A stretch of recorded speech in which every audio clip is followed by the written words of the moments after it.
વાલા મિત્રો, અનાદિકાળથી આ જીવ અશુદ્ધ થયેલો છે અને જે પોતાના નથી તેને અજ્ઞાને કરીને માની લીધા છે.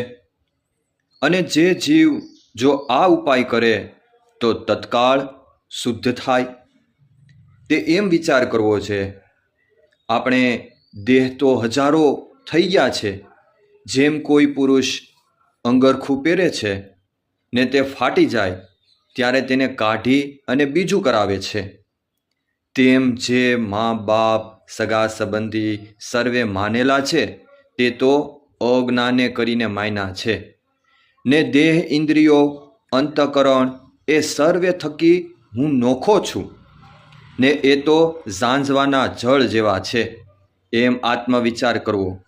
આ વિચાર સતત કરશો તો દિવસે દિવસે જગતના બંધનમાંથી છૂટી અને જગદીશ્વરના સંબંધને પામશો.